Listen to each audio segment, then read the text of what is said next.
Alrighty guys and gals, I have another video where it's more or less going to be the final answer. I like this series, the final answer series. I'm going to make that an actual playlist and put all of my lectures that I have labeled the final answer in that. But this one's going to be about some biomechanics and kind of breaking down just honestly some concepts that don't need to be fucking confusing, breaking them down Barney style. So there are different things that come into bodybuilding for the front of your leg and the back of your leg. We won't even say quads and hamstrings. A lot of people make this stuff way more complicated than it needs to be. They use all these words like rectus femoris, the vastus medialis, the tibialis, the fucking membrane hamstring thing. I don't even fucking know the name of that thing. It's just the different heads of the hamstring. They use these words along with these overly long explanations to confuse you and make you pay them for, quite honestly, very basic information. Basic in that, you know, once you take some time to apply yourself to learn it, it doesn't take long to understand. But today we're going to be demystifying some things and then showing you from a bodybuilding perspective some best practices and things to think about for building your legs from your ass to your hamstrings to your quads. So first and foremost, you have to understand that a muscle can either be fully lengthened or fully shortened. Even that in of itself is a galaxy brain term. So here's what fully lengthened means. Fully lengthened equals stretch, okay? And then fully shortened equals squeeze. I hope I spelled squeeze right. Whatever. You heard me, I said squeeze. But anyway, these two terms refer to where the exercise is hardest at. So a muscle that is hard, or an exercise that's hardest when the muscle is fully lengthened is gonna give you a good or best contraction in this position. And then likewise for fully shortened. I struggle with people that use these terms and not these, just because old school bodybuilders understood these two things intuitively, even if they didn't really have these words for them. And then they selected exercises accordingly based upon how they felt. So an exercise that gave you a good stretch, they used it for that purpose. They understood that it built the muscle from a different perspective and a different angle. They didn't necessarily know all this shit, but they understood it because of the way it felt. Likewise, for something that gave you a good squeeze, they picked it for that purpose. I could rant on and on about how the current meta of just strength and conditioning and biomechanics is just... Anyway, it makes me... If I had any hair to pull out, I will. We're gonna start with the hamstrings and the back of your leg first, just because I have it already written out. So with the hamstring, you have to understand that, again, there are going to be exercises that work at most from a fully lengthened stretch position and a fully shortened, which is a squeeze. So that's how the exercises delineate for your hamstrings. If you want to build them from top to bottom, not even necessarily from a powerlifting perspective or a maximum strength perspective, but if you want to be the most robustly built and the biggest possible, these are things that you need to consider. People say, oh, you make strength content, you don't know how to bodybuild. This is for you fuckers. But anyway, if you want to fully lengthen it, get a full stretch. What do I do all the time? I do RDLs or stiff-legged deadlifts. They're both the same fucking exercise. Whichever one you want to pick. So whether you do it from a rack or off the floor, they're both literally the same exercise. That should be your main exercise if you want to work in your fully lengthened slot. So these are the different slots that you would have in your bodybuilding program, basically. The fully lengthened slot and then the fully shortened slot, okay? So you're gonna do your RDL, and that's gonna be your main movement in here. From here, if you wanna get an even bigger stretch on the hamstrings attaching into your ass, you do a single leg RDL. It just lets you get a little bit more range of motion. And then, if you don't have access to anything else or you have limited equipment, good morning variations are pretty much all you got there. But from a bodybuilding perspective, they will serve you well for pretty long. If you can work up to body weight with like a true blue good morning where you're not bending your knees at all, it's basically like a stiff-legged deadlift and not like a conventional deadlift with the bar on your back. you're gonna do pretty well with that exercise in terms of working that full stretch. Now, if you wanna work a fully shortened position on your hamstrings, so a good flex on it, hamstring curls. It could be a seated hamstring curl. A lying hamstring curl will work it a little bit better just because you can get a fuller range of motion. A glute ham raise.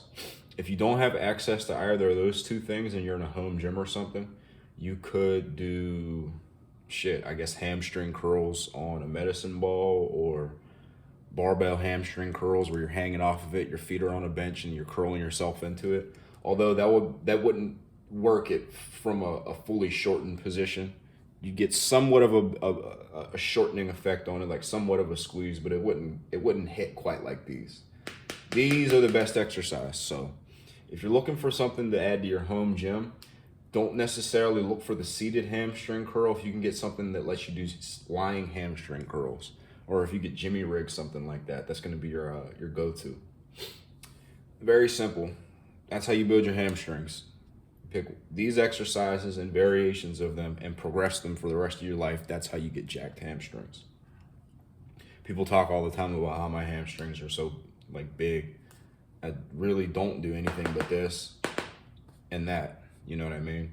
Now, in terms of working your ass, it's a little different just because there are exercises that are going to involve a push, which kind of makes them similar in selection to like a bench press. We'll talk about why I say that in a second, but for your ass, it's the same thing, okay? So if you want to get a full stretch on your butt cheek, you're going to pick the RDL, okay? Now, if you also want to work your ass from a stretch and a squeeze, you're going to get something like a squat or a leg press. It's just like with a bench press, right? So that's why I compared the two.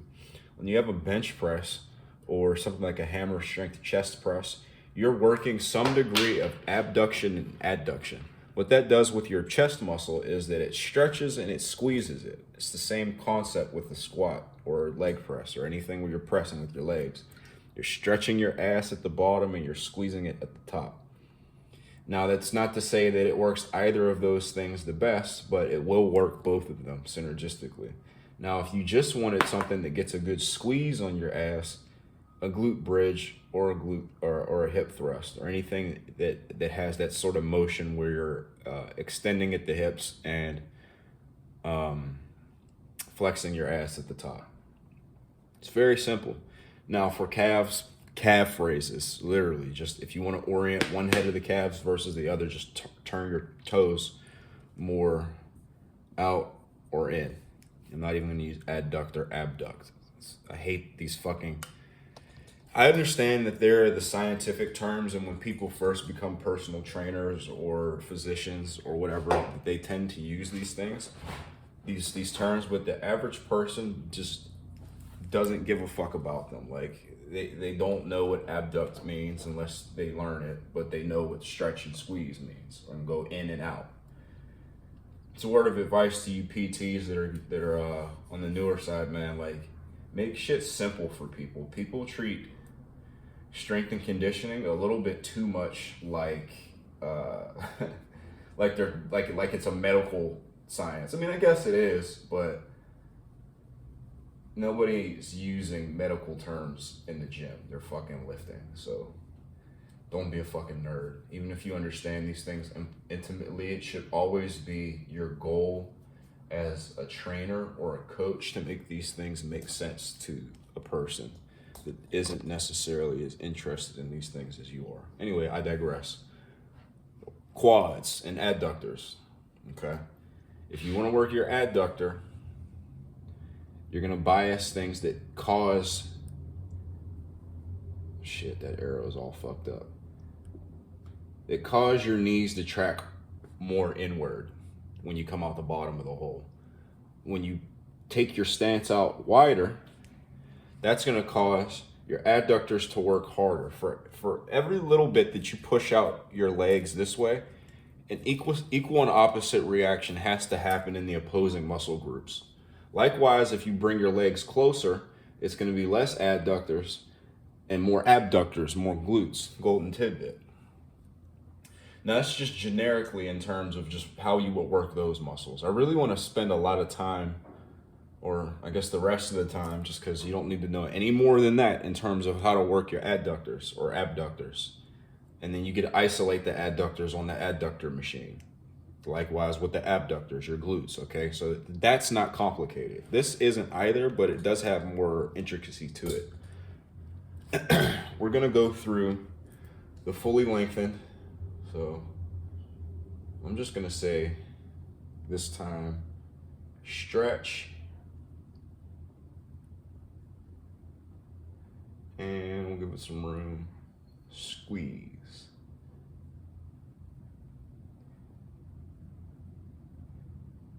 I hope I spelled squeeze right. I hope one of you Monica Lewinsky's in the comments, I give you permission to correct me if I didn't spell squeeze right. But if you're looking to get a full stretch on something, what do we say? That's the fully lengthened position.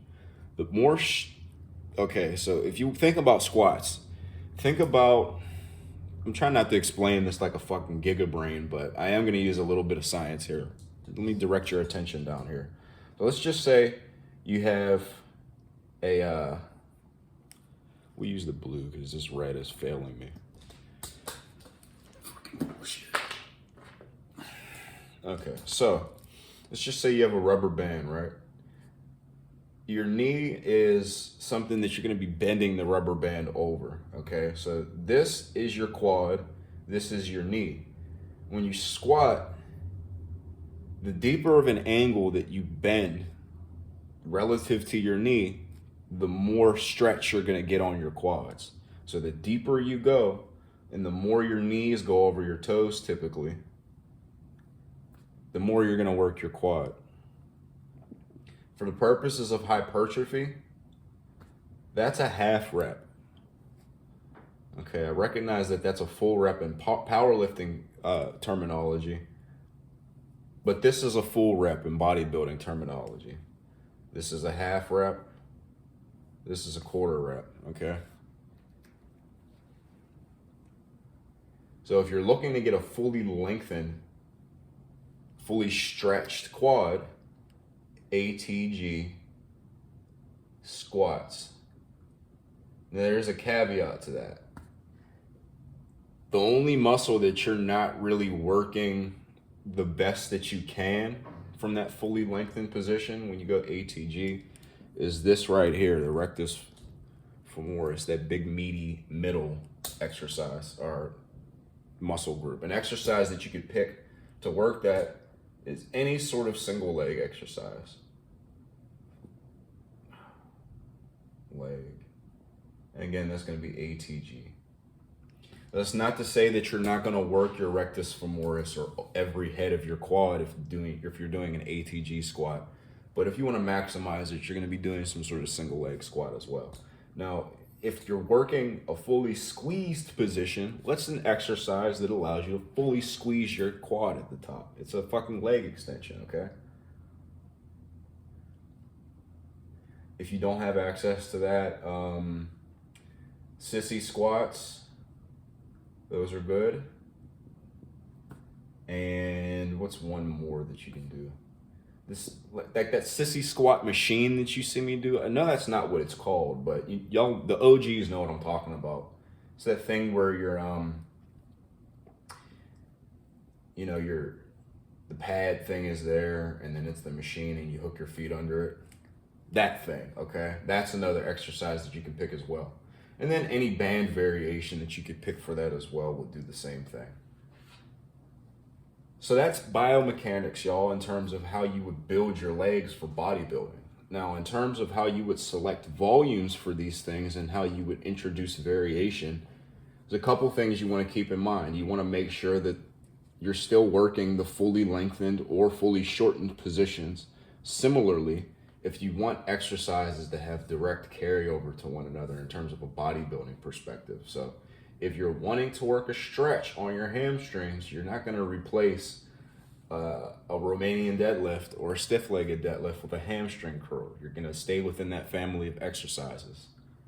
Now, in terms of volume allocation, typically the fully lengthened exercises are going to be more heavily loaded more often than not. So that's things like your squats, your RDLs, bench press, things like that.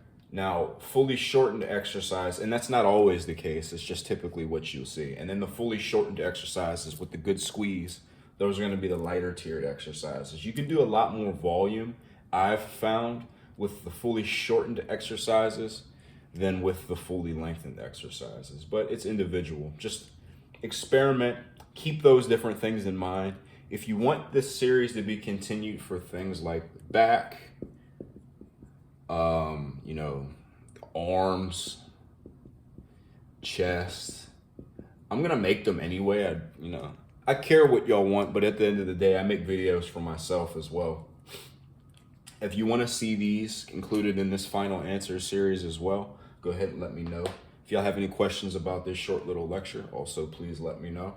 If you want to contribute to the channel or check out one of my free programs, my Patreon, as well as my programs and my self-coaching video are always linked in the description of each video. Y'all have a good day. Peace.